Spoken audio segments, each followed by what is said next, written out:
ഇന്നത്തെ വേദഭാഗം 73 സങ്കീർത്തനം 25 വാക്യം. സ്വർഗത്തിൽ എനിക്ക് ആരുള്ളൂ, ഭൂമിയിലും നിന്നെ അല്ലാതെ ഞാൻ ഒന്നും ആഗ്രഹിക്കുന്നില്ല. യേശുക്രിസ്തു പ്രസ്താവിച്ച പ്രസിദ്ധമായിരിക്കുന്ന 3 ഉപമകളുടെ പ്രമേയം ഒന്ന് തന്നെയാണ്. നഷ്ടപ്പെട്ടുപോയ പുത്രൻ, നഷ്ടപ്പെട്ടുപോയ ആട്, നഷ്ടപ്പെട്ടുപോയ നാണയം.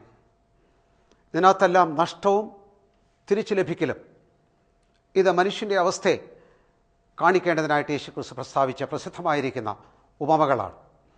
മനുഷ്യൻ, ദൈവത്തിൽ നിന്ന് നിബന്ധിച്ചു പോയ മനുഷ്യൻ നഷ്ടപ്പെട്ട മനുഷ്യനാണ്. The fallen man is a lost man. ഇത് ഓർപ്പിച്ചുകൊണ്ടാണ് കർത്താവ് പറഞ്ഞത്, കാണാതെ പോയതിനെ തിരഞ്ഞ് രക്ഷിപ്പാനല്ലോ മനുഷ്യപുത്രൻ വന്നത്. കാണാതെ പോയതിനെ, നഷ്ടപ്പെട്ടു പോയ മനുഷ്യൻ്റെ അവസ്ഥയാണ് പുതിയ നിയമത്തിൽ നാം കാണുന്നതും വീണ്ടെടുപ്പിന് കാരണമാക്കി തീർത്തതും. മനുഷ്യൻ നഷ്ടപ്പെട്ടു പോയവനാണ്. എവിടെയൊക്കെയാണ് മനുഷ്യൻ നഷ്ടപ്പെട്ടു പോയിരിക്കുന്നത്? എവിടെയൊക്കെയാണ് അവന് വിടുതൽ, വീണ്ടെടുപ്പ് ആവശ്യമായിരിക്കുന്നത്? ഇത് നാം കൃത്യമായി ചിന്തിക്കുകയാണ്. പ്രത്യേകിച്ച് മോശയുടെ ജീവിതത്തോടുള്ള ബന്ധത്തിലാണ് നാം ഈ നഷ്ടങ്ങളുടെ ചരിത്രവും മനുഷ്യന് വിടുതൽ ആവശ്യമായിരിക്കുന്ന ഇടങ്ങളെക്കുറിച്ച് നാം ചിന്തിക്കുന്നു. മോശ ജനിക്കുന്ന സമയത്ത് അന്നത്തെ ഫറോ രാജാവിൻ്റെ ഒരു ഡിക്രി, ഒരു നിയമത്തിന് വിധേയപ്പെട്ടാണ് ജനിക്കുന്നത്. ഇസ്രായേൽ മക്കളുടെ ഇടയിലുണ്ടാകുന്ന എല്ലാ ആൺകുട്ടികളും നീലനദിയിൽ എറിഞ്ഞ് അവയെ കൊല്ലേണം എന്നുള്ളൊരു നിയമം നിലനിൽക്കുന്ന സമയത്താണ് മോശയുടെ ജനനം. മോശ ജീവിക്കുവാൻ അർഹതയില്ലാത്തൊരു സമയത്താണ് ജീവിക്കുവാനിടയായത്. ദൈവികമായിരിക്കുന്ന, അത്ഭുതകരമായിരിക്കുന്ന ഒരു ഇടപെടൽ മോശയുടെ ജീവിതത്തിൽ ഉണ്ടായത് മുഖാന്തരം ഫറോവൻ്റെ ആ നിയമത്തെ ലംഘിച്ച് അതിനപ്പുറത്തായിട്ട് മറികടന്ന് മോശയ്ക്ക് ജീവിക്കുവാൻ ദൈവം അവസരം നൽകി. വാസ്തവത്തിൽ നമുക്ക് ഓരോരുത്തർക്കും ദൈവം നൽകിയിരിക്കുന്ന അവസരം ഇങ്ങനെ തന്നെയുള്ള ഒരവസരമാണ്. ജീവിക്കുവാനായിട്ട് ദൈവം അത്ഭുതകരമായിട്ട് നൽകിയിരിക്കുന്ന അവസരമാണ്. തിരുവചനം പറയുമ്പോൾ നാം അധർമ്മത്തിലും പാപത്തിലും മരിച്ചവരായിരുന്നു എന്ന് നാം കാണുന്നു. ദൈവത്തിൽ നിന്ന് അകന്നുപോയ മനുഷ്യൻ മരിച്ചുപോയവനാണ്, പാപത്തിൽ മരിച്ചവനാണ്, ദൈവത്തിൽ നിന്ന് അകന്ന മൃതനായിരിക്കുന്ന അവസ്ഥയിലാണ്. വാസ്തവത്തിൽ ജനിക്കുന്ന ഓരോ മനുഷ്യനും നമുക്ക് പറയാം മൃതനായിട്ടാണ് ജനിക്കുന്നത്. ബോൺ ഡെഡ്, മൃതനായി ജനിക്കുന്നു.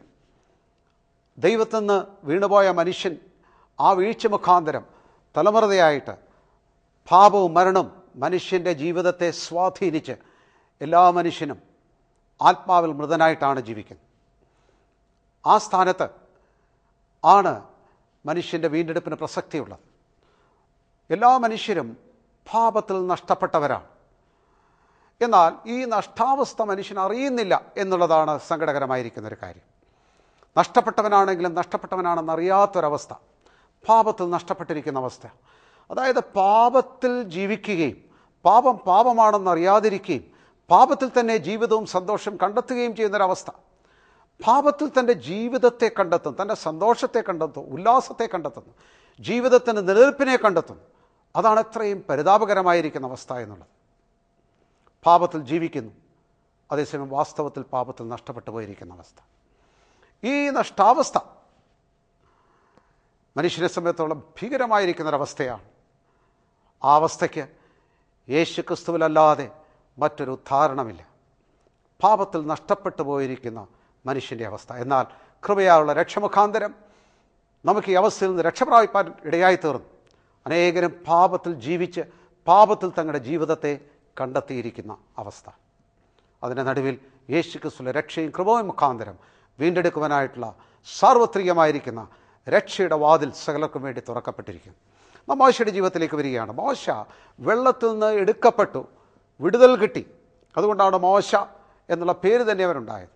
എന്നാൽ അങ്ങനെ വെള്ളത്തിൽ നിന്ന് രക്ഷപ്രാപിച്ചിരിക്കുന്ന മോശ പിന്നീട് വളരുന്നത് ഫറവോൻ്റെ പുത്രിയുടെ മകനായിട്ടാണ്. ഈജിപ്തിൽ അവന് വളരുകയാണ്. ഈജിപ്തിലെ എല്ലാവിധമായിരിക്കുന്ന പ്രതാപത്തിലും മോടിയിലും എല്ലാവിധമായിരിക്കുന്ന ജീവിതത്തിൻ്റെ ആകർഷണങ്ങളിലും മോശ വളർന്നു വരികയാണ്. മോശയുടെ ജീവിതത്തെക്കുറിച്ച് ചരിത്രകാരന്മാർ പറയുന്നത്, മോശയെ വളർത്തിയിരുന്ന ആ രാജ്ഞി 30 വർഷം 2 ഫറോ രാജാക്കന്മാരുടെ റിയേജൻ്റായിരുന്ന പ്രതിനിധിയായി ഈജിപ്തിനെ ഭരിച്ചിരുന്ന പ്രസിദ്ധിയായിരിക്കുന്ന ഹറ്റ്ഷിപ്പട്ട് രാജ്ഞിയുടെ മകനായിട്ടാണ് മോശ വളർന്നു വന്നതെന്നാണ്. ജോസഫ് എന്ന ചരിത്രകാരൻ മോശയ്ക്കെന്ന് ലഭിച്ചിരുന്ന ഉന്നത സ്ഥാനങ്ങളെക്കുറിച്ചൊക്കെയും പറഞ്ഞിട്ടുണ്ട്. ഏതായാലും ഒരു കാര്യം നിസ്സംശയം പറയുവാനായിട്ട് കഴിയും, ഈജിപ്തിൽ ലഭിക്കാവുന്ന എല്ലാ സമുന്നതമായിരിക്കുന്ന വിദ്യയും എല്ലാ സ്വാധീനവും ഉന്നത പദവികളും മോശയ്ക്ക് വാസ്തവമായും ലഭിച്ചിരുന്നു. അങ്ങനെ വെള്ളത്തിൽ നിന്ന് രക്ഷപ്രാപിച്ച മോശ തൻ്റെ ജീവിതത്തെ ഈജിപ്തിലെ പ്രൗഢിയിലും മഹത്വത്തിലും കണ്ടെത്തി. അല്ലെങ്കിൽ നമുക്കിങ്ങനെ പറയാം, said out of water lost in Egypt. വെള്ളത്തിൽ നിന്ന് രക്ഷപ്രാപിച്ചെങ്കിലും ഈജിപ്തിൽ അവൻ്റെ ജീവിതം നഷ്ടപ്പെട്ടു. ഇത് അനേക വിശ്വാസികളുടെ ജീവിതാവസ്ഥയാണ് കാണിക്കുന്നത്. പാപത്തിൽ നഷ്ടപ്പെട്ടിരുന്ന അവസ്ഥയിൽ നിന്നും യേശുക്രിസ്തുവിലെ രക്ഷമുഖാന്തരം, കൃപമുഖാന്തരം വീണ്ടെടുക്കപ്പെട്ട ശേഷം പിന്നെ സാധാരണ വിശ്വാസികളുടെ ജീവിതത്തിൽ their വേൾഡ് വ്യൂ, അവരുടെ ജീവിത ദർശനം, അവരുടെ ലോക കാഴ്ചപ്പാട് മാറുന്നില്ല. അവരുടെ ജീവിതത്തിന് ചുറ്റുമുള്ള ലോകം പഴയ ലോകം തന്നെയായിരിക്കുന്നു. അവരുടെ സ്വപ്നങ്ങൾ ഈ ലോകത്തിലായിരിക്കുന്നു, ജീവിത അഭിലാഷങ്ങൾ ഈ ലോകത്തിലായിരിക്കുന്നു, തങ്ങളുടെ വിജയം, തങ്ങളുടെ നേട്ടങ്ങൾ, തങ്ങളുടെ ജീവിത സാഫല്യങ്ങളെല്ലാം ഈ ലോകത്തിൽ തന്നെയായിരിക്കുന്നു. ഈ ലോകത്തിലെ വിലയേറിയ വസ്തുക്കൾ, ഈ ലോകത്തിൽ ലഭിക്കാവുന്ന കാര്യങ്ങൾ അവരുടെ വലിയ ധനമായിട്ട് അവരെണ്ണുന്നു. ദൈവത്തിലുള്ള ജീവിത ലക്ഷ്യത്തിൻ്റെ സ്ഥാനത്ത് ഈ ലോകത്തിൽ ലഭിക്കാവുന്ന നേട്ടങ്ങളിലും അംബിഷൻസ്, ജീവിതാഭിലാഷങ്ങളിലും അവരുടെ ജീവിതത്തെ കണ്ടെത്തുന്നു. ചുരുക്കി പറഞ്ഞാൽ, saved out of sin, lost in the world. പാപത്തിൽ നിന്ന് രക്ഷപ്രാപിച്ച ശേഷം ലോകത്തിൽ നഷ്ടപ്പെട്ടു പോകുന്ന അവസ്ഥ. എന്നാൽ മോശയെ സമയത്തോളം നാം പിന്നീട് കാണുന്നൊരു കാര്യം, മോശ ഈജിപ്തിലവണ്ണം വളർന്നു വന്നു. ഈജിപ്തിലെ സകല പ്രൗഢിയിലും മഹത്വത്തിലും പ്രാധാന്യത്തിലും ഉന്നത സ്ഥാനത്തും അങ്ങനെ വളർന്നു വരുന്ന സമയത്ത് മോശയുടെ ഹൃദയത്തിൽ ഒരു അസ്വസ്ഥത അലയടിക്കുവാനായിട്ട് തുടങ്ങി.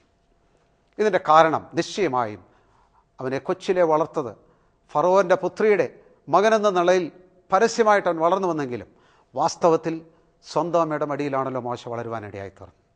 അങ്ങനെ മോശ തൻ്റെ അമ്മയുടെ മടിയിൽ ആ കുട്ടിക്കാലത്ത് വളരെ വളരെ ഉന്നതമായിരിക്കുന്ന, അനുഗ്രഹീതമായിരിക്കുന്ന പഴയ കഥകൾ, ചരിത്രങ്ങൾ ആ അമ്മ ഈ കുഞ്ഞിനോട് പറഞ്ഞു കൊടുക്കുമായിരുന്നു.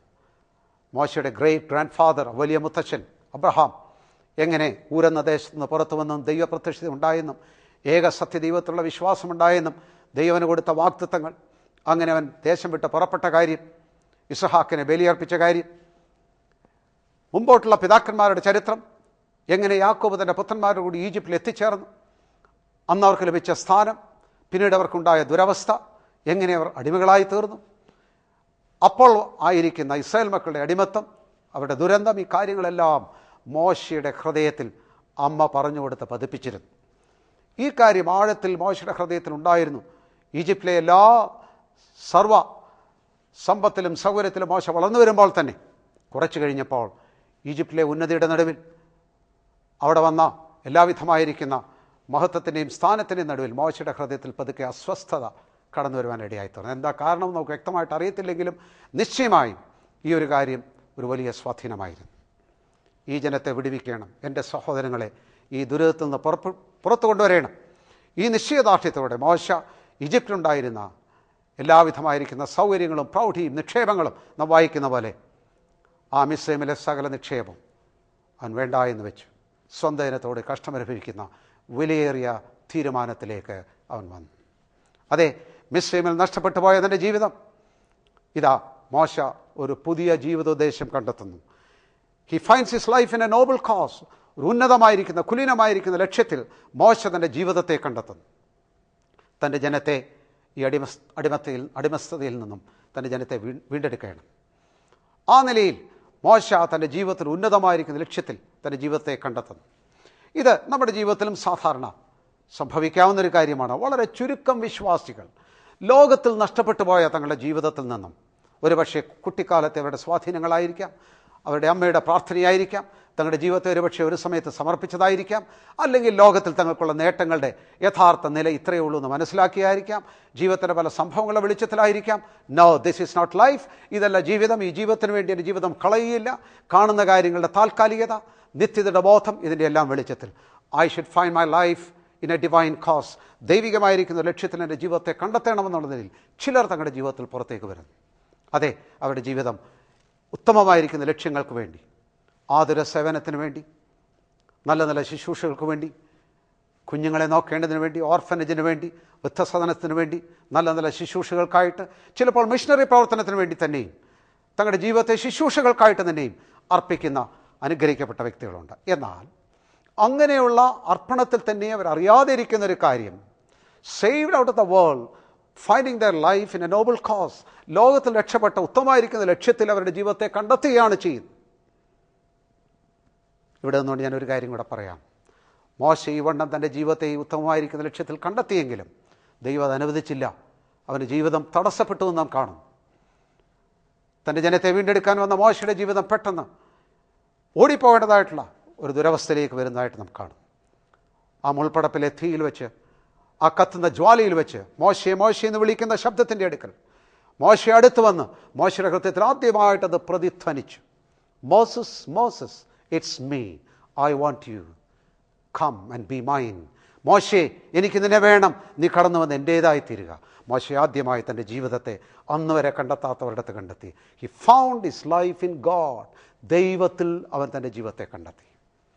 അതെ, നമ്മുടെ ജീവിതം എല്ലാത്തിൽ നിന്നും വിട്ടുവിട്ട് ഒരു പക്ഷേ എത്രയും ഉത്തമമായിരിക്കുന്ന ലക്ഷ്യത്തിൽ നാം കണ്ടെത്തുന്നവരായിരിക്കാം. നോ, അവിടെയും അതിലുപരിയായിരിക്കുന്നവരുടെ നമ്മുടെ ജീവിതത്തെ കണ്ടെത്തേണ്ടതായിട്ടുണ്ട്. Saved out of a noble cause, we need to find our life in God. എത്രയും ഉത്തമമായിരിക്കുന്ന ലക്ഷ്യത്തിൽ നിന്നും നാം ചെയ്യുന്ന കാര്യങ്ങളിലല്ല നമ്മുടെ ജീവിതത്തെ കണ്ടെത്തേണ്ടത്, നമ്മുടെ ശുശ്രൂഷയിലല്ല നമ്മുടെ ജീവിതത്തെ കണ്ടെത്തുന്നത്, ഒരിടത്തുമല്ല നമ്മുടെ ജീവിതത്തെ കണ്ടെത്തേണ്ടത്, ദൈവത്തിൽ തന്നെ കണ്ടെത്തേണം. അങ്ങനെ കണ്ടെത്തുമ്പോൾ മാത്രമേ ദൈവിക ശുശ്രൂഷ നമുക്ക് ചെയ്യാൻ കഴിയുള്ളൂ, ദൈവം അയക്കിടന്നോട് പോകുവാൻ കഴിയുള്ളൂ, ദൈവേഷ്ടപ്രകാരം ദൈവത്തെ സേവിപ്പാനായിട്ട് കഴിയുള്ളൂ. അതെ, ഈ വലിയ ലക്ഷ്യത്തിൽ മോശ തൻ്റെ ജീവിതത്തെ കണ്ടെത്തി. ഈ വലിയ ലക്ഷ്യത്തിൽ നമ്മുടെ ജീവിതത്തെ നമുക്ക് ദൈവത്തിൽ കണ്ടെത്തേണം. ആ മുൾപ്പടപ്പിലെ തീ പോലെ ക്രൂശിൻ്റെ ഒരു പുതിയ ദർശനം നമുക്കുണ്ടാകണം. ആ ദർശനത്തിൽ ദൈവത്തിൻ്റെ സ്നേഹത്തിൻ്റെ ജ്വാലയിൽ കം ആൻഡ് ബി മൈൻ, കടന്നു വന്ന് എൻ്റേതായി തീരുക. Find your life in me, നിൻ്റെ ജീവിതത്തെ എന്നിൽ കണ്ടെത്തുക. ആ വലിയ ദർശനം നമ്മുടെ ജീവിതത്തെ ദൈവത്തിൽ കണ്ടെത്തി നമ്മുടെ ജീവിതത്തിന് യഥാർത്ഥ അർത്ഥം കാണേണ്ടതായിട്ടുണ്ട്. Where is your life? നിൻ്റെ ജീവൻ എവിടെയാണ്? Is it in sin? പാപത്തിലാണോ? അത് ലോകത്തിലാണോ? അതോ ഉത്തമമായിരിക്കുന്ന ഒരു നല്ല ലക്ഷ്യത്തിലാണോ? നോബിൾ കോസ്, ഒരു ഉദ്ദേശത്തിലാണോ? എവിടെയായിരുന്നാലും outside God, anywhere you are lost. ദൈവത്തിന് പുറത്ത് എവിടെയാണെങ്കിലും നിൻ്റെ ജീവിതം നഷ്ടാവസ്ഥയിലാണ്. ആസാഫിനോട് ചേർന്ന് നമുക്ക് പറയാം, സ്വർഗത്തിൽ എനിക്കാരുള്ളൂ, ഭൂമിയിലും നിന്നെ അല്ലാതെ ഞാനൊന്നും ആഗ്രഹിക്കുന്നില്ല. Be found in God. ദൈവത്തിൽ നമ്മുടെ ജീവിതത്തെ നമുക്ക് കണ്ടെത്താം, നമുക്ക് പ്രാർത്ഥിക്കാം. സ്വർഗീയ പിതാവേ, ഞങ്ങളുടെ ജീവിതം യഥാർത്ഥമായി അങ്ങയിൽ കണ്ടെത്തി ഞങ്ങളുടെ ജീവിതത്തിന് യഥാർത്ഥമായിട്ടുള്ള ദൈവിക പ്രസക്തി അറിഞ്ഞ് ദൈവത്തെ സത്യമായി അറിയുവാനും സ്നേഹിപ്പാനും സേവിപ്പാനും ഞങ്ങൾക്കിടയാക്കി തീർക്കണം. യേശു ക്രിസ്തു മുഖാന്തരം തന്നെ. ആമേൻ.